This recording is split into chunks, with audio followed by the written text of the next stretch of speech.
আমি প্রথম টাইটেল দিছি আবু সাইদ হবে বাংলার বীর শ্রেষ্ঠ একবিংশ শতাব্দী। এখন বলে আমি নাকি শহীদের ব্যাপারে বাজে কথা বলছি, আমার দল বলে, কথাটা বুঝছেন না। তারপরে না, আমাকে এই কথা কয়েই তো করলো। আমি বাংলাদেশের মানুষকে প্রথমে সালাম দিব, আসসালামু আলাইকুম। ইটনষ্টগ্রামের মানুষকে আমি কৃতজ্ঞতা জানাবো। এর কারণ হলো আমি ভাটি এলাকার ইটনা থানার একটা কৃষক পরিবারের সন্তান। সাধারণ মধ্যবিত্ত ঘর থেকে জন্মগ্রহণ করে গ্রামের প্রাইমারি স্কুলে পড়ে, থানা হেডকোয়ার্টারে হাই স্কুলে পড়ে ইটনায়, জেলা হেডকোয়ার্টার থেকে গ্র্যাজুয়েশন নিয়ে আমি শেষ পর্যন্ত ঢাকা বিশ্ববিদ্যালয়ে লেখাপড়া করেছি। ছাত্র রাজনীতি শুরু করার আগে বা ছাত্র নেতা হওয়ার আগে আমার জীবনের প্রতিটি পরতে পরতে আমার এলাকার মাটি, আমার এলাকার ঘাস, আমার এলাকার সমস্ত কিছু, আমার এলাকার জমি, আমার এলাকার হাওরের বাতাস, হাওরের ঢেউ, আমার এলাকার জ্যৈষ্ঠ মাসের ফুটবল খেলা, আষাঢ় মাসের বাউল গান, আমার এলাকায় নৌকা বাইচ, আমার এলাকার শীতকালের সেই ওয়াজ মাহফিল, আমার এলাকার ফাল্গুন চৈত্র মাসের নাটক, সব কিছুর সঙ্গে আমার জীবনের একটা মারাত্মক সম্পৃক্ততা ছিল। আমি সব কিছু পছন্দ করতাম, সব কিছুতে অংশগ্রহণ করতাম, একটা পর্যায়ে সব কিছুতে নেতৃত্ব দিয়েছি। আমার পরিচয় গড়ে উঠেছে খেলাধুলার মাধ্যমে, বন্ধুত্বের মাধ্যমে। প্রথমে ফুটবল খেলা মাধ্যমে আমার পরিচয় গড়ে উঠেছে, আমার বিভিন্ন বন্ধু নাটকের মাধ্যমে, গানের মাধ্যমে আমার পরিচয় গড়ে উঠেছে। আমি সমস্ত এলাকাতে প্রথমে আমার বন্ধুত্বের সীমানাটা এই জায়গাতে ছিল। আমি বিভিন্ন জায়গায় ফুটবল খেলেছি, হায়ারে গিয়েছি, সবার সাথে বন্ধুত্ব করেছি। এর মধ্য দিয়েই রাজনীতিতে আমার হাতে খড়ি হয়েছে 1964 সনে, 65 সনে। আমি ছাত্রলীগ করেছি, ছাত্রলীগের কিশোরগঞ্জের জেলার সেক্রেটারি ছিলাম, 11 দফা আন্দোলনের কনভেনার ছিলাম। ঢাকা বিশ্ববিদ্যালয়ে আসার পরে ঢাকা বিশ্ববিদ্যালয়ের প্রতিটি আন্দোলনের সংগ্রামে আমি যুক্ত ছিলাম, কিন্তু গোপনে, অত্যন্ত গোপনে থেকে। কারণ সিরাজুল আলম খান, যিনি আমার নেতা ছিলেন, যিনি আমাকে মুক্তিযুদ্ধ বিএলএফের ব্যাপারে উৎসাহিত করেছিলেন এবং আমার আঙ্গুল কেটে রক্ত নিয়েছিলেন, তার নির্দেশ ছিল তুমি পিছনে থেকে দলকে পরিচালনা করবা, বিশ্ববিদ্যালয় পার্টিকে। কাজে আমি সামনে যেতে পারিনি বা যেতে চাই নাই, বা উনি আমাকে যেতে দেন নাই। এটা দেখেছে আমার জীবনে ভালো হয়েছে। কিন্তু ঢাকা বিশ্ববিদ্যালয়ে 69, 70, 71-এর সেই উত্তাল দিনগুলোতে কিন্তু মানুষ জানতো যে ঢাকা বিশ্ববিদ্যালয়ের যেই যে ছাত্রলীগের জোয়ার এবং উত্তাল, এর পিছনে পঞ্চপাণ্ডবের একটা ভূমিকা আছে। এটা একটা নাম ছিল পঞ্চপাণ্ডব। সেই পঞ্চপাণ্ডবের আমি ছিলাম একজন। আমার যৌবন ছিল, আমি যুদ্ধ করেছি। এটা মানুষ দেখে, শুধু আমি যুদ্ধ করেছি তা না, আমি সারা এলাকার আমার বন্ধুদেরকে আমি নিয়ে গেছি। এটা কেউ বলতে পারে না, না এটা ঠিক না। সমস্ত এলাকা তখন ইটনা, মিঠামইন, অষ্টগ্রাম, নিকলি, তারাই, এটা ভাটি এলাকার একটা অঞ্চল ছিল, আমাদের এমএনএ এলাকা ছিল। এই যত যারা মুক্তিযুদ্ধে গেছে তার 90%কে আমি প্রথমে মুক্তিযুদ্ধে গেছি, যুদ্ধ করিয়া তারপরে ভিতরে আইসা বর্ষাকালে বারে বারে তাদেরকে নিয়ে গেছি। সবাই আমার সঙ্গে যুক্ত ছিল। এর মধ্য দিয়ে তারপরে মুক্তিযুদ্ধের পরে মুক্তিযুদ্ধে কমান্ডার হিসাবে যুদ্ধ করেছি। নিজের জীবন সব কিছু বিসর্জন দিয়ে মুক্তিযোদ্ধাদেরকে আমি সেভ করার চেষ্টা করেছি। এইভাবে মানুষ আমাকে ভালোবেসেছে, স্নেহ করেছে। আর আওয়ামী লীগ ছিল তখন সম্পূর্ণভাবে জনপ্রিয় একটি রাজনৈতিক দল। 75-এর 15ই আগস্টের পরে বঙ্গবন্ধুকে হত্যা করার পরে আর যখন কেউ ছিল না, সব পালিয়ে গেল। আমি তখন রাজনীতি ছেড়ে দিয়েছিলাম, এগুলো অনেকেই জানে। কিন্তু পরে শপথ নিয়েছিলাম যে দেশে শিশু হত্যা, নারী হত্যা করা হয়, রাজনৈতিক কারণে যে দেশে এই ধরনের কারবালার ঘটনা সৃষ্টি করা হয় সেই দেশে আমি বিনা রাজনীতি থাকলে আল্লাহ আমাকে মহাপাপী বলবে। আমি সেদিন থেকে আবার রাজনীতি শুরু করেছিলাম এবং দুঃসময়ে পলিটিক্স করেছি আওয়ামী লীগের। শেখ হাসিনা দেশে আসার আগে 1981 সনে 17ই মের আসার আগে অনেকেই নেতা ছিল, কিন্তু মূল নেতৃত্ব ছিল দুইজন লোকের হাতে। এক আওয়ামী লীগে সৈয়দা জহুরা তাজউদ্দিন, পরে আব্দুর রাজ্জাক, আর ছাত্রলীগে ফজলুর রহমান। তার মধ্য দিয়ে 86 ইলেকশানে আমি কিন্তু শেখ হাসিনা আসলেন, 86 ইলেকশানে আমাকে নমিনেশন দিলেন, এলাকার বাইরে কিশোরগঞ্জ থেকে এমপি হলাম ইত্যাদি। আমি জীবনে কারোর সঙ্গে কোনো কর্মীর সঙ্গে খারাপ ব্যবহার দূরের কথা, তার সুখে দুঃখে সুদিনে দুর্দিনে সব জায়গাতে যখন যেখানে গিয়েছি আমি যুক্ত থেকেছি। বাংলাদেশের 452টা থানার মধ্যে তৎকালীন সময়ের 452, আজকে আরও 30টা থানা বোধহয় বাড়ছে। এর মধ্যে আমার ধারণা যে 430টা থানায় আমি গিয়েছি। এমন কোনো থানা নাই যে থানা মাঠে আমি বক্তৃতা করে নাই, এমন কোনো কলেজ নাই যেখানে ছাত্র সংসদ ইলেকশন হইলে ফজলুর রহমান যায় নাই, এমন কোনো বিশ্ববিদ্যালয় নাই যেখানে ফজলুর রহমানের বক্তৃতা শুনে নাই। সারা দেশের তৎকালীন ছাত্র সমাজ 1980, 81, 82, 83 এরপর থেকে আমার বক্তব্য উজ্জীবিত হয়ে আমি যখন ছাত্রলীগের প্রেসিডেন্ট ছিলাম, আমার শুধু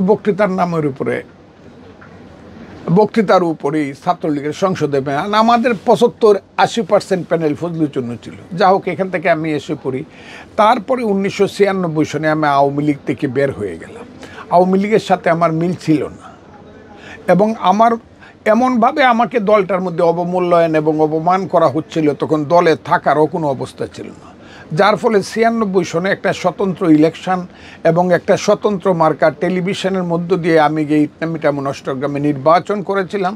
সেই নির্বাচনে আমার প্রধান প্রতিদ্বন্দ্বী ছিলেন সাবেক রাষ্ট্রপতি জনাব আব্দুল হামিদ, এবং সেই নির্বাচনে 12 জনের নির্বাচনে সবাই জানে বাংলাদেশে আমি 5200 ভোট বেশি পেয়ে আমি পাশ করেছিলাম।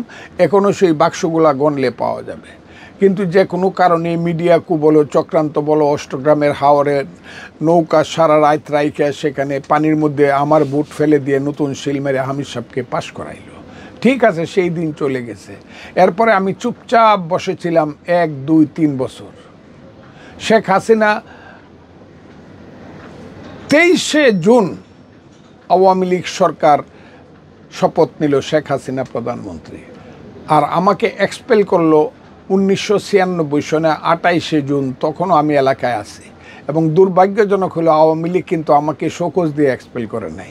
আমি হঠাৎ করে পত্রিকাতে দেখলাম ফজলুর রহমানকে আজীবনের জন্য আওয়ামী লীগ থেকে বহিষ্কার করা হলো। বাস, তারপরে বহিষ্কার আমি চুপচাপ বসেছিলাম। এক পর্যায়ে শেখ হাসিনা মন্ত্রিত্বের লোভ দেখিয়েও আমাকে ডেকেছিল, আমি যাইনি।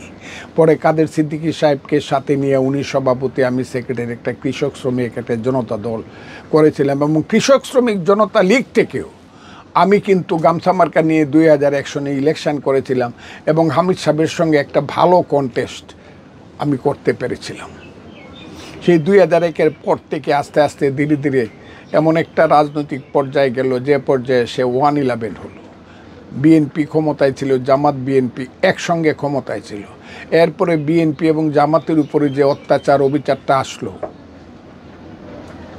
1-11-এর পরে, সেই সময়টা তাদেরকে মনে হয়েছে আল্লাহ বুধ তারেক রহমান সাহেবকে বিদেশে পাঠিয়ে দেওয়া হলো, তার উপরে অত্যাচার করে দেশনেত্রী বেগম খালেদা জিয়াকে জেলখানায় নিয়ে গেল। দেশনেত্রী বেরিয়ে আসলেন, তখন বিএনপি করা দূরের কথা, কোনো লোক বিএনপির কথা মুখেও আনতো না। সেই সময় আমি ফজলুর রহমান কিন্তু দেশনেত্রী বেগম খালেদা জিয়া আমাকে ডাকলেন, আমি নামগুলা অনেকবার বলেছি তাদের মাধ্যমে। এখনও তারা একজন জীবিত আছে, আরেকজন মারা গেছে। একজন জনাব জাফরুল্লাহ চৌধুরী, ডাক্তার জাফরুল্লাহ চৌধুরী, আরেকজন এখন আছে নিউ এজের সম্পাদক আমার বন্ধু জনাব নুরুল কবির সাহেব আছেন। তারা উনি সাক্ষী রইল। ওনাদের মাধ্যমে, ওনাদের কথায় আমি গেলাম। নেত্রী বললেন আপনি আমার সঙ্গে পলিটিক্স করেন। আমি তার কথায় কনভিন্স হলাম, তার ব্যবহারে কনভিন্স হলাম এবং মূলত তাকে দেখেই কিন্তু আমি বিএনপিতে গেলাম। তখন আর কেউ ছিল না, নেত্রী ছাড়া কেউ অফিসেও বসতো না, অবস্থাটা এরকম ছিল। আমি গেলাম এবং সেই যাওয়ার পথে বিএনপির 2 জন লোক বড় বেশি সহযোগী ছিল। বিএনপির দলের, একজন হইল জনাব লুৎফুজ্জামান বাবর, আর একজন হইল জনাব উসমান ফারুক। তারা জানে কিভাবে নেত্রী কি বক্তব্য দেয়, সেই বক্তব্যগুলো এখনো আমাকে নিছে, ঠিক আছে। তারপর থেকে আমি এমনভাবে বিএনপি করেছি, নেত্রী আমাকে এমনভাবে সম্মানিত করেছে। আমাকে প্রথম দিনই উনি কিশোরগঞ্জ জেলা বিএনপির আহ্বায়ক হিসাবে দায়িত্ব দিল। আমাকে দুইটা ইলেকশনের মূল দায়িত্ব দিয়ে পাঠাইল। একটা হইলো জিল্লুর রহমান সাহেব যখন রাষ্ট্রপতি হয়ে গেল, তখন বৈরবের সিট খালি হওয়ার পরে শরীফুল আলম বিএনপির থেকে দাঁড়াইল। এহেনও কোনো কাজ নাই শরীফুল আলমের জন্য করি নাই। আর ওই সুনামগঞ্জে একজন এমপি মারা গেলেন, মহিলা এমপি না, উনি ডাইরেক্ট নির্বাচিত, ইকবাল সাহেবের স্ত্রী, আজকে আর আমার নামটা মনে নাই, সেখানে আসপিয়া সাহেব দাঁড়াইলেন, তার পক্ষে গিয়ে সুনামগঞ্জে আমি কাজ করেছি এবং আমাকে দায়িত্ব দেওয়া হয়েছে। সেই দায়িত্বের পর থেকে কিশোরগঞ্জ আহ্বায়কের দায়িত্ব নিয়ে, কিশোরগঞ্জে যখন ভাঙ্গা সংগঠন ছিল, বিএনপি কেউ করতে চায় না ভয়ে, আমি তখন সমস্ত বিএনপিকে দল একদম করেছি। কিন্তু এক পর্যায়ে এসে দেখা গেল কিছু লোক বিএনপিতে সম্মেলন করতে চায় না, আজীবনে যে ক্ষমতায় পাইলে আজীবন ক্ষমতায় থাকতে চায়। আমি বললাম না, আমি আহ্বায়ক হয়ে আজীবন ক্ষমতায় থাকতে, এই চক্রান্ত আমি করি না। এবং আমি যখন সম্মেলন করতে গেলাম সবাইকে নিয়ে, তখন আমার উপরে আক্রমণ হলো। সেই টিম আর এখন বিএনপি করে না। তারা আমাকে এমনভাবে আঘাত করলো যে আমার যে কোনো সময় মৃত্যু হয়ে গেছিল প্রায়। আমি মৃত্যুর মুখ থেকে কিশোরগঞ্জে বেঁচে আসলাম এবং এই মৃত্যু শয্যায় থেকেই আমি পরের দিন সম্মেলন করলাম।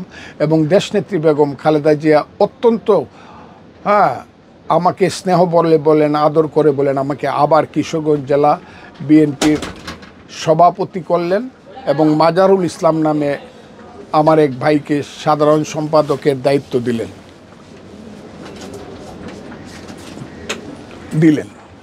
এবং আমি 5 বছর দায়িত্বে ছিলাম। তারপরে দায়িত্ব নেত্রী আমাকে আরও সম্মানিত করার জন্য আমাকে তার উপদেষ্টা হিসাবে নিয়োগ দিলেন, যে কারণে আমি কিশোরগঞ্জ জেলা বিএনপি সভাপতি পদ ছেড়ে এসেছি।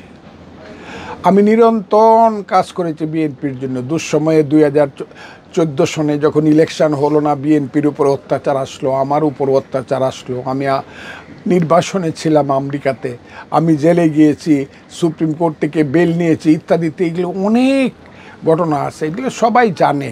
আমি আর এত ঘটনা বলে নিজেকে আর করতে চাই না, আপনাদেরকেও আর বিরক্ত করতে চাই না। 18 সনের পরে নিশিরাতের যখন ইলেকশন হয়ে গেল, নিশিরাতের ইলেকশনের পরে কিন্তু কেউ যখন কথা বলে না, সব চুপ হয়ে গেল, তখন থেকে আমি টকশো শুরু করলাম। এবং আমার টকশোর যে ব্যাপারটা, সেটা শুরু হয়েছিল একবার 2014 সনে একটা বিখ্যাত টকশোর মাধ্যমে, আমি যেখানে বলেছিলাম আওয়ামী লীগ একটি অভিশপ্ত রাজনৈতিক দল। এরপর থেকে আপনি জানেন, আপনি আমার প্রথম, যখন সবচেয়ে দুঃসময়, যখন কেউ কথা বলে না, হাসিনা সরকার যখন একদম পৃথিবীর সবচেয়ে উচ্চ ময়ূর সিংহাসনে বসে বলছে এই দেশে কেউ কিছু নাই, আমরা 41 সন পর্যন্ত ক্ষমতায় থাকব, তখনও আমি এমনভাবে কথা বলেছি, এমনভাবে বক্তৃতা করেছি যার কোনো সীমা পরিসীমা ছিল না। সাহসিকতার সঙ্গে আমি কিশোরগঞ্জের প্রত্যেকটি থানায় আমি আমার নিজের জীবন বিপন্ন করে বক্তব্য রেখেছি। আমি বাংলাদেশের সব জেলায় জেলায় বক্তব্য রেখেছি। আমি আজকে বলতে পারি 2023 সনের 28শে অক্টোবরের মহাসমাবেশ ছিল নয়াপল্টনের সামনে, বিএনপি অফিসের সামনে 10 লক্ষ মানুষের। সেই মিটিংটা স্বৈরাচারী হাসিনা সরকার যখন 1 ঘন্টায় ভেঙে দিল, মানুষকে হত্যা করলো, মানুষকে আহত করলো, হাজার হাজার মানুষকে জেলখানায় নিয়ে, নেতাকর্মীকে জেলখানায় নিয়ে গেল। লাখ লাখ নেতাকর্মী যখন জীবন বাঁচানোর জন্য পালাতে শুরু করলো, কেউ ধান খেতে, কেউ পাট খেতে, কেউ বস্তিতে, কেউ এহেন কোনো অবস্থা নেই যে অবস্থায় বিএনপির কর্মীরা পড়ে নাই, হাজারে হাজারে, লাখে লাখে, হাজার হাজার মামলায়। সেই সময় যখন সব পালিয়ে গেল, একমাত্র আমি ফজলুর রহমান, আবারও বলি একমাত্র আমি ফজলুর রহমান, আবারও বলি একমাত্র আমি ফজলুর রহমান, যখন কাউকে পাওয়া যাচ্ছিল না, দেশে যখন কেউ টকশো করতে চায় নাই, টকশো করবো দূরের কথা, একটা নিঃশ্বাস ফেলে নাই বাংলাদেশের মানুষ। 28শে অক্টোবরের পরে আমি 31শে অক্টোবর ওই সাগর সাহেবের, সাইফুর রহমান সাগরের সেই যে ফেস দ্য পিপুলে আমি প্রথমেই বললাম এইটা একটা ফেসিস্ট সরকার, আজকে যারা ফেসিস বলেন, আমি 1 নম্বরে ফজলুর রহমান হাসিনা সরকারকে ফেসিস সরকার বলেছি। 2024 সনের 7ই জানুয়ারি যখন শেষ পর্যন্ত ইলেকশন করেই ফেললো হাসিনা সরকার, আপনি তো এসে বললেন যে 5 বছর তো শেখ হাসিনা থাকবে, তার তো এখন সে সার্টিফিকেট পেয়ে গেছে কনফার্ম। আমি তখন বলেছিলাম শেখ হাসিনা 6 মাসের বেশি থাকতে পারবে না। এগুলো কি বলবো আজকে, আমি কথা বললে পরে আমার চোখে পানিও আসে, মনে আবেগও আসে। আর এই পানি আর আবেগের জন্য আমাকে অনেকে ফজু পাগলা বলে সম্বোধন করে। আমি ফজু পাগলা, আমার কথা কোটি কোটি মানুষ এই দেশে শুনে। সেই ফজলুর রহমান আমি বলতেছি, আপনি যখন জিজ্ঞাসা করলেন কে শেখ হাসিনাকে সরাবে, আমি তখন আঙ্গুল তুলে বলেছিলাম আল্লাহ সরাবে। এবং আল্লাহর সেই বাণী আমি বলেছিলাম, ওয়াতাইজ্জু মান্তাস শাউ ওয়াতা জিল্লু মান্তাস শাউ বিয়াদিকাল খায়ের ইন্নাকা আলা কুল্লে শাইন খাতির। আর করবে কে? আল্লাহর সৃষ্ট আশরাফুল মখলুকাত মানুষ তাকে সরাবে। এবং 6 মাসের মধ্যে না হইলেও 7 মাসের মধ্যে, জুলাই মাসের 5 তারিখ থেকে 6 মাস যাওয়ার সঙ্গে সঙ্গেই শেখ হাসিনার বিরুদ্ধে যে আন্দোলনটা শুরু হইল, নির্দোষ একটা আন্দোলন, কোটা আন্দোলন। এই প্রথম আমি বক্তৃতা করে বললাম, বাবারা তোমরা শুধু কোটা চাও, চাকরি চাও, তোমরা এইটাও আপনার কাছে আছে, এটা আমি জানি। তোমরা এই দেশে গণতান্ত্রিকভাবে ভোট দিতে চাও না, গণতান্ত্রিক অধিকার চাও না। যদি চাও তাহলে কোটার সঙ্গে গণতন্ত্রের স্লোগানটা দাও। সেই স্লোগানে আস্তে আস্তে ধীরে ধীরে এমন একটা পর্যায়ে পৌঁছলো, রংপুরের একজন ছাত্রনেতা শহীদ হলেন, তার নাম হলো আবু সাঈদ। আপনার মনে থাকার কথা, আমি বললাম আবু সাঈদ হবে 21 শতাব্দীর বীর শ্রেষ্ঠ। এখন কত লোকে বলে, আমি তো আর বকাটা দিতে চাই না, আমি বকতে পারি নাই, বকবে কে? বাংলাদেশের এইসব যুবক ছাত্রদেরকে। কারণ আমি তাদের দাদার বয়সের, আমি তো যুদ্ধ করে দেশ স্বাধীন করছি, 78 বছর বয়স, আমি মরি না কেন? আমি তো সবাইকেই বকবো, আমি এই দেশের গার্জেনের একজন। আমি প্রথম টাইটেল দিছি আবু সাঈদ হবে বাংলার বীর শ্রেষ্ঠ 21 শতাব্দী। সেই কত কথা না, এখন বলে আমি নাকি শহীদের ব্যাপারে বাজে কথা বলছি, আমার দল বলে, কথাটা বুঝছেন না? তারপরে না, আমাকে এই কথা কয়েই তো করলো। আমি সেই আবু সাঈদের পরে আন্দোলন সংগ্রাম হলো প্রতিদিন, এবং শেষ দিন 4 আগস্ট 2024 সনে আপনি আসলেন, এইখানে সাক্ষাৎকার দিয়ে বললাম, আপনি সাক্ষী যে শেখ হাসিনা সরকার আগামীকাল 24 ঘন্টা, আগামীকাল বললাম না, বললাম 24 ঘন্টার মধ্যে চলে যাবে। এই একটা সময় আপনি আসলেন বলে, আপনি এত নির্দিষ্ট করে, তো শিওর নিশ্চিত করে কেমন করে বলেন? আমি বললাম, আমি বলি না, আল্লাহ আমাকে বলায়, কারণ হাসিনা সরকার উত্তর সিরানা হয়ে গেছে। এই বাংলাটাই কইছিলাম, উত্তর সিরানা, মুসলমান মরার আগে যেমন উত্তর সিরানা করে হাসিনা, এবং 24 ঘন্টার মধ্যে চলে গেছে। আল্লাহ আমার মুখকে অসম্মানিত করে নাই, আমার স্রষ্টা। হাসিনা চলে গেল। হাসিনা চলে যাওয়ার পরে আমার চেয়ে খুশি ব্যক্তি, সুখী ব্যক্তি আর কেউ ছিল না। ইটনা মিটিং করলাম 10ই আগস্ট, মিটামন মিটিং করলাম 11ই আগস্ট, যেখানে হাজার হাজার মানুষ পেট্রোল নিয়ে গেছিল আব্দুল হামিদে বাড়ি পুড়বার জন্য, আমি পুড়তে দেই নাই। অষ্টগ্রামের মিটিং করলাম 12 তারিখ, মানুষকে বললাম শান্ত থাকো। সেই 10, 11, 12-র আগে 5 দিন হয়তো বা কিছু কিছু কর্মীরা হোক আর অন্যরা হোক, মানুষের উপরে, আওয়ামী লীগের উপরে হোক আর অন্য মানুষের কিছু অত্যাচার করছে। এরপর থেকে আমি এখন চ্যালেঞ্জ করছি, এবং বাংলাদেশের সমস্ত সাংবাদিকদেরকে আমি হাত জোর করে বলছি, ইটনা অষ্টগ্রাম মিটামনের মতো এত শান্ত এলাকা বাংলাদেশে এখন কোথাও নাই। এবং এইটা কারণ হইলো, ওই যে আমি বলছি এখানে কিন্তু কোনো চান্দাবাজি দান্দাবাজি চলবে না, আমি কিন্তু ফজলুর রহমান বইলে গেলাম। সেইভাবে চলতেছে। এরপরেই হঠাৎ করে দেখলাম একদল লোক বলা শুরু করলো নির্বাচন হবে না। কেন হবে না? আমরা কি শুধু ইলেকশনের জন্য আমরা আন্দোলন করছি? নির্বাচন দেওয়ার জন্য আমরা সংস্কার করব। সমন্বয়ক হইল, সেই সমন্বয়করা দেখলাম এরা একে একে সব নেতা হয়ে গেল। আমাদের যে 158 জন সমন্বয়ক ছিল আন্দোলনের সময়, দেখলাম এরা দাবি করে বসলো আর কেউ কোনো আন্দোলন করে না, আমরাই সব করছি। তখনই আমি বলা শুরু করলাম, না আপনারা সব করেন নাই। গত 15 বছর যাবৎ জমিটা সৃষ্টি করছে বিএনপি। জমিতে বীজ ফেলাইছে বিএনপি, রোয়া লাগাইছে বিএনপি, এই জমিতে ধানে পানি দিছে বিএনপি, কাঁচা ধানে তেল দিছে বিএনপি, ক্ষেতের ধান হলুদ করছে বিএনপি, সেইটা আপনারা কাইটে দিছেন। আপনারা হইলেন দাওয়াল, এবং সেই দাওয়াল হিসাবে আপনারা এক ভাগ পাবেন, সব ভাগ তো আপনারা পাবেন না। বাংলাদেশের মানুষ যে লাখে লাখে আন্দোলনে গেছে, সেই আন্দোলনে গেছে বিএনপি সহ অন্যান্য বিরোধী দলের সবার এখানে অবদান আছে, এককভাবে কারো অবদান না। এবং আমি বলেছিলাম সেই আন্দোলনটা ছিল গণতন্ত্রের জন্য। সেই আন্দোলনটা স্লোগান, মূল স্লোগান মানুষ কেন গেছে, এক দফা এক দাবি, শেখ হাসিনা কবে যাবে। এই স্লোগান যখন হলো, তো শেখ হাসিনা যখন কবে যাবি, শেখ হাসিনা হলো কেন্দ্রীয় সরকার, সেই কেন্দ্রীয় সরকার গেলে তো আরেকটা কেন্দ্রীয় সরকার আসবে, ইন্টারিম গভর্নমেন্ট জনাব ইউনূস সাহেবের নেতৃত্বে আসবে, এর চেয়ে তো 120 দিনের মধ্যে ইলেকশন হবে। সেই ইলেকশনে যারা মেজরিটি হয় তাদের হাতে ক্ষমতা না দিয়া প্রথমে ছেলেরা বলা শুরু করলো, এই যে পরে যারা এনসিপি করছে আমাদের সন্তানের মতো ছেলেরা, তারপরে জামাতে ইসলাম তাদের আসল রূপ নিয়ে আবির্ভূত হইল। সেই আসল রূপে তারা প্রথমেই বইলে ফেললো, এই দেশে একবার স্বাধীনতা হয়েছিল 47 সনে প্রথম স্বাধীনতা, আর দ্বিতীয় স্বাধীনতা হয়েছে 24 সন, আর 71-এ একটা ঘটনা হয়েছে, এটা গন্ডগোল, ভাইয়ে ভাইয়ে লড়াই। আর এই ভাইয়ে ভাইয়ে লড়াইটা সৃষ্টি করছে দেশের একটা আমার পাশের দেশের ষড়যন্ত্রকারীরা, এবং তারা পত্রপত্রিকা লেখলো, তোমরা আল্লাহর কাছে মাপ চাও যারা অস্ট্রেলিয়ায় যুদ্ধ করছিলা, যারা নিজেদেরকে মুক্তিযোদ্ধা বলো। সেই দিন থেকে আমি বললাম, এই রাজাকারের বাচ্চারা আমারা যে বলেন যে আপনি বকেন কেন, আমি আল বদরের বাচ্চাদেরকে বললাম, এই এখনও কিন্তু মুক্তিযোদ্ধারা জীবিত আছে, এই বাজে কথা বললে কিন্তু আরেকটা মুক্তিযুদ্ধ হবে। তারপরে জামাত শিবিরের বিরুদ্ধে, সাম্প্রদায়িক শক্তির বিরুদ্ধে আমার সংগ্রাম ইউটিউবের মাধ্যমে, মিটিংয়ের মাধ্যমে, কথার মাধ্যমে, মিছিলের মাধ্যমে আমি করেছি।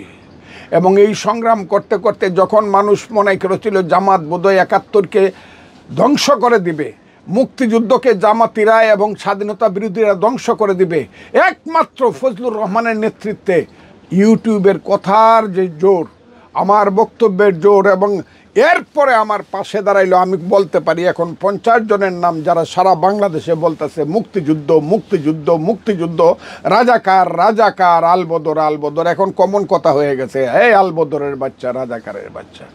কিন্তু আমি আর এখন আলবদরের বাচ্চা, রাজাকারের বাচ্চা বলিও না, বলতেও চাই না। কেন বলতে চাই না জানেন? আমি জামাতকে বললাম, সোজা পথে ফিরে আসেন। আপনি ইসলাম চান, ইসলামের নামে আপনি পাবলিকের কাছে যান, গিয়া ম্যানিফেস্টো দিয়া বলেন আমরা ইলেকশন করব, আপনারা ইসলামের ভোট দিলে আমরা শরিয়া আইন, কোরআনের আইন করব। কোন আমি ওই ব্যাখ্যায় পরে যাব, ওইটা আমি আজকে হেন তো এটা ব্যাখ্যা কোন। পাবলিক যদি আপনাকে ভোট দেয়, আপনি রাষ্ট্র ক্ষমতায় যান, আপনি প্রধানমন্ত্রী হন, দেশ চালান। আর আমি ফজলুর রহমান, আমি বিএনপি করি, শহীদ জিয়ার দল, শহীদ জিয়া মুক্তিযুদ্ধের ঘোষক ছিলেন, সেই শহীদ জিয়ার দলের মূল কথা হলো গণতন্ত্র। সেই গণতন্ত্রের পক্ষে মানুষকে গিয়া বুঝাবো। মানুষ যদি গণতন্ত্রের পক্ষে, তার ভাত কাপড়ের পক্ষে, তার শিক্ষা শেষে চাকরির পক্ষে, যদি ধর্মনিরপেক্ষতা, শুনো হে মানুষ ভাই, সবার উপরে মানুষ সত্য, তার উপরে নাই, যদি ভোট দেয়, আপনার সঙ্গে আমারও হবে, তাইলে আমি দেশ চালাবো। আসেন না ভোট করি, কারে দিই না, তারা জানে ভোট করলে তারা ভোট পাবে না। কারণ 71-এর বিরুদ্ধে বইলা, মুক্তিযুদ্ধের বিরুদ্ধে বইলা, স্বাধীনতা সংগ্রামের বিরুদ্ধে বলা, স্বাধীনতা সংগ্রামের নেতাদের বিরুদ্ধে বইলা, মুক্তিযোদ্ধাদের বিরুদ্ধে বলে দেশে কোনো লোক, কোনো দল ভোট পাবে না। জামাত এটা জানে। এরা আগে যদি পাইতো 7% ভোট, এবার তাদের ভোট যত শক্তি দেখাক, যদিও তারা সারা দেশ দখল করে বসে আছে, সমস্ত অর্থনীতি তাদের দখলে, সমস্ত কলেজ বিশ্ববিদ্যালয় তাদের দখলে, সমস্ত প্রশাসন তাদের দখলে। তাও আমি চ্যালেঞ্জ করছি, জামাত ইলেকশনে আসুক, জাতীয় নির্বাচন, এইসব পিআর সিআর এইসব না কইয়া, ডংডাঙ্গের কথা না। হ্যাঁ, আমাদের দেশে আমরা যখন মুক্তিযুদ্ধ করি, আমার সাথে না, অন্য দলে দেখতাম মুক্তিযোদ্ধারা যদি কইছে কালকে অপারেশনে যাওয়ান লাগবো পাক বাহিনীর বিরুদ্ধে, 2-4 জন মুক্তিযোদ্ধা কইছে আমার খুব মাথা ব্যথা, পেট বিষ করে, 2টা রোগই দেখা যায় না। জামাত যদি বলে ইলেকশনে গেলে যদি তার পেট ব্যথা করে আর মাথা ব্যথা করে, পিআর চায়, সিআর চায়, কি সংস্কার তারা গত 12 মাসে করছে, আর সংস্কার করতেছে কারা? সংস্কার করতেছে 19 জন লোক, যাদের সবাই হইল বিদেশি পাসপোর্টধারী, এবং তার মধ্যে প্রধান নেতা হইল ডক্টর আলী রিয়াজ, যিনি মার্কিন নাগরিক। আমার দেশের সংবিধানটাকে যিনি ছুঁড়ে ফেলে দিতে চায়। যদি বিএনপি না থাকতো, বাধা যদি না দিত, তাহলে তো এই দেশের সংবিধান এতদিন ছুঁড়ে ফেলে দিত। আমি এইসব কথাগুলা বলার ফলে এই দেশে সাম্প্রদায়িক শক্তি প্রমাদ গণছে। যখন ছাত্র দল বিশ্ববিদ্যালয়ে স্লোগান দিতে গেছে, করতে গেছে, ছাত্রদলকে আমি কিভাবে সমর্থন করছি বক্তৃতা করিয়া। আর ছাত্র শিবিরের সেই সব ছেলেরা যখন গোলাম আজম, নিজামি, কাদের মোল্লার ছবি টানাইছে, মুজাহিদের ছবি, আমি ইউটিউবে বক্তব্য করে, এই রাজাকারের বাচ্চারা ছাড়া তো গোলাম আজমের ছবি কেউ টাঙ্গায় না। এবং তারপরে স্লোগান শুরু হইল কি, ঢাকা বিশ্ববিদ্যালয়ে অনেক ছেলেরা স্লোগান দিল, তুমিও জানো আমরাও জানি, জামাত হলো পাকিস্তানি, শিবির হইল পাকিস্তানি। এই যে শিবির হইল পাকিস্তানি, জামাত হলো পাকিস্তানি, এই মুখের ভাষাটা তো আমি দিছি, ফজলুর রহমান আলবদর রাজাকারকে আমি দিছি। সেইটা কোয়ার ফলে জামাত গত 6 মাস 7 মাস যাবৎ বারবার বিএনপিকে অনুরোধ করতেছিল। ওই যে একটা ছেলে মালয়েশিয়া থাকতো, তার নাম ডক্টর ফয়জুল হক, আজকে নামটা বললাম, তার নাম কইলেও মুখ বন্ধ করে, এগুলো নাম বলতে চাই না আমি, রাজাকারের বাচ্চাদের নাম আবারও বললাম। ও বলছে আমি সেন্ট্রাল কমিটির মেম্বার বিএনপির, আমারে কত গালাগালি, ফজু পাগলা কত গালাগালি করছে। এখন কি করে, এত জালো কাটিয়ে একে জামাতের নমিনেশন, এমপি নমিনেশন দিছে, তাইলে এখন বাইরে হইল যে জামাতের লোকজন বিএনপির ভিতরে থাকতো, বিএনপির নামদারি হইয়া। এটা কত, এটার সংখ্যা বলা যাবে না। যেমন ছাত্রলীগ আওয়ামী লীগের মধ্যে ছিল, এরা তো হইল চোরাই পার্টি, আমি এদেরকে চোরাই পার্টি বলি। এইসব চোরের দল বারবার বাংলাদেশের সবচেয়ে বড় দল বিএনপিকে অনুরোধ করতেছিল। ফজলুর রহমান এত কঠিন কথা বলে, তারে যদি আপনারা এক্সপ্লেন না করেন, আপনাদের সাথে মিল হবে না। এবং আমি যা শুনছি এটা আরও দুর্ভাগ্যজনক। বিদেশের একজন, অন্য দেশের একজন লোক এসেছিলেন, সে মন্ত্রী হতে পারে, মন্ত্রী বা উপপ্রধানমন্ত্রী, যেই এসেছিলেন, তারা সবাই যখন দেখলো ফজলুর রহমানকে আর কিছু করা যায় না, দুর্ভাগ্যজনক ওই লোকটা থাকতে থাকতে, এই বাংলাদেশে থাকতে থাকতে আমাকে শোকজ নোটিশ করা হইল। আমাকে 24 ঘন্টা সময় দেওয়া হলো। আমি অনেক অনুরোধ করে 7 দিন সময় চাইলাম, পরে দেখলাম আমাকে আরও 24 ঘন্টা সময় দেওয়া। আচ্ছা, আমার দল যা করছে, আমি 24 ঘন্টার মধ্যে যে উত্তরটা দিছি, সেই উত্তরটা দয়া করে আপনারা দেখা নিয়েন।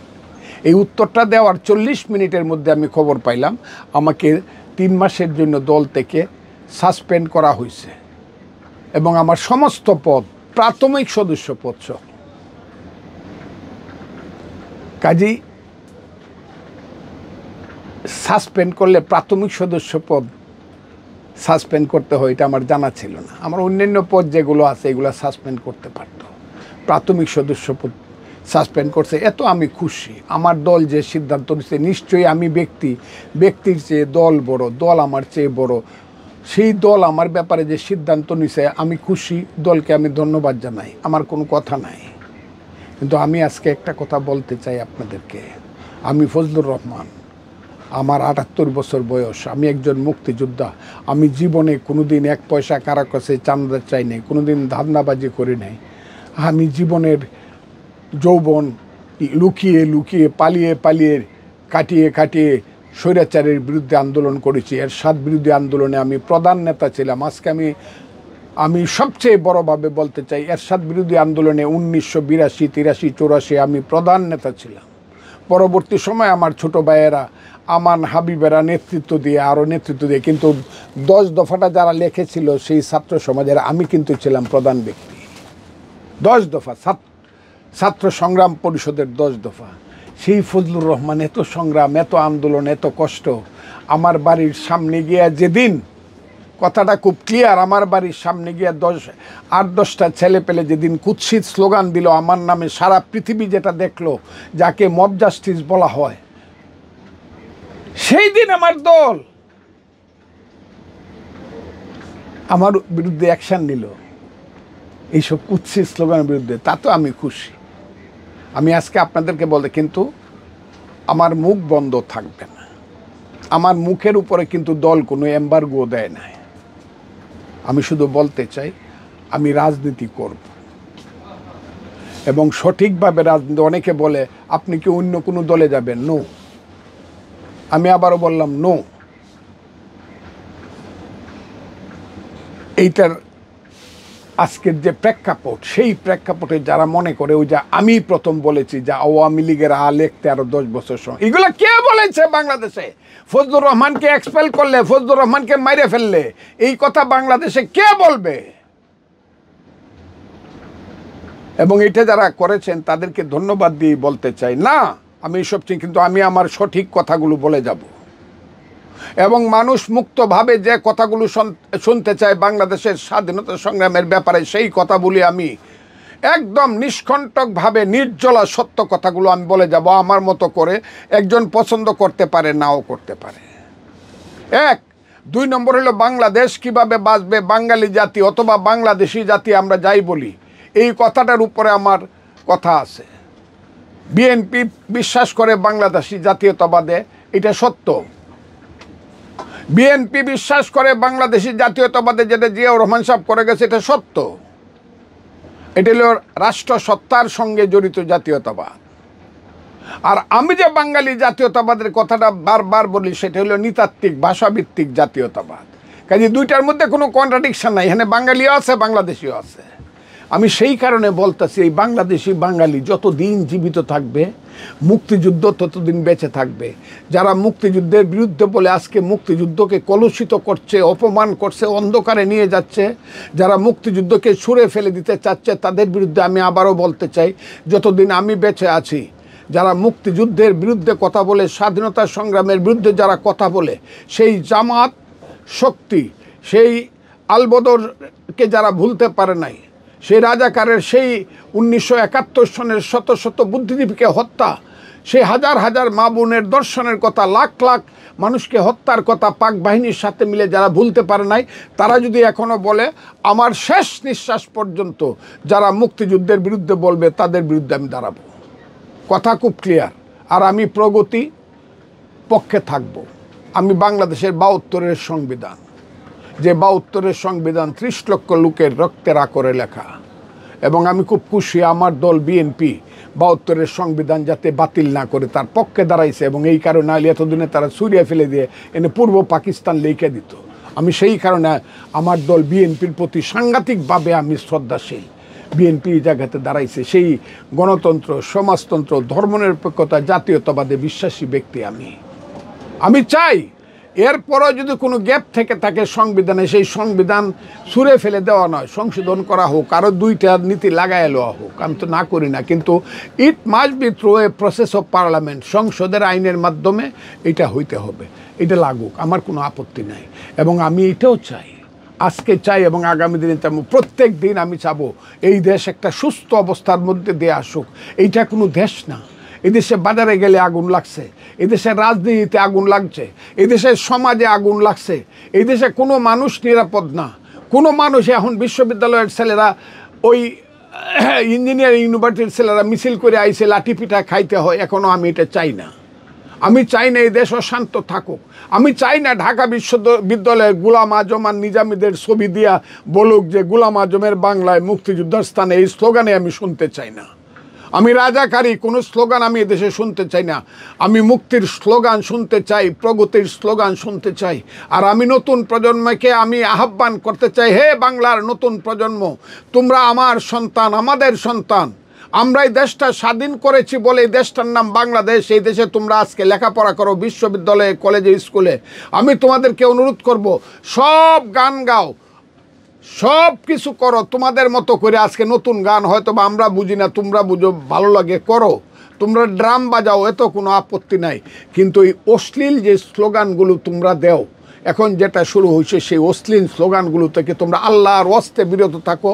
না হয় জাতি হিসাবে আমাদের মাথা নত হয়ে যাচ্ছে। পৃথিবী আমাদেরকে অমানুষ হিসাবে, অসভ্য হিসাবে ট্রিট করছে। 1, 2 নম্বর হলো আজকে নতুন প্রজন্মকে আমি অনুরোধ করব, মুক্তিযুদ্ধের ইতিহাসটা পড়ো। মুক্তিযোদ্ধার ইতিহাস পড়ো।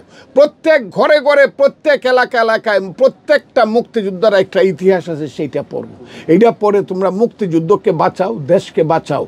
এবং আমি যতদিন বেঁচে থাকবো মুক্তিযুদ্ধের সঙ্গে থাকব, দেশের মানুষের সঙ্গে থাকব, প্রগতির সঙ্গে থাকব, আলোকিত সমাজের সঙ্গে আমি থাকতে চাই। আমি অন্ধকারের দিকে, মধ্যযুগের বর্বরতার দিকে দেশ চলে যাক, আমি এটা চাই না। আমি তাই বলছি, আমি এই জায়গাতে আমি পলিটিক্স থেকে কোনো দিন বিরত হব না। কথা আমার খুব ক্লিয়ার।